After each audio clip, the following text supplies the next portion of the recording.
Hi. Mangifera Indica அப்படின்னா நம்ம king of fruit mango தாங்க.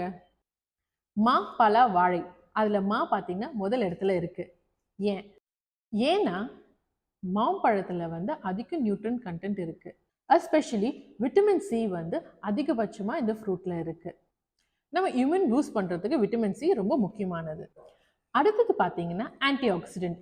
பீட்டா கேரோட்டின் பார்த்தீங்கன்னா அதிகபட்சமாக நம்ம மேங்கோவில் வந்து ரொம்ப ஜாஸ்தியாக இருக்குது. இது வந்து நம்ம ஸ்கின் ஹெல்த்துக்கு ரொம்ப நல்லது. இதில் இருக்க ஃபைபர் கண்டென்ட் நம்ம கோலான் கேன்சரை ப்ரிவென்ட் பண்ணுறதுக்கு ஹெல்ப்ஃபுல்லாக இருக்கும். மேங்கோ பற்றி நிறைய மித்து இருக்குங்க. சாப்பிடலாமா சாப்பிட வேணான்னு. கண்டிப்பாக மேங்கோ வந்து சாப்பிட்ணுங்க. நேச்சுரலாக பழுக்க வச்ச மேங்கோவா மட்டும் கொஞ்சம் செக் பண்ணிக்கோங்க. மேங்கோ மட்டும் தாங்க ஒரே ஃப்ரூட் நம்ம ஃபுட்டோட சேர்த்து சாப்பிட்றது. So enjoy your mango season. This is Sharmila Rajendran for Fitness Inc.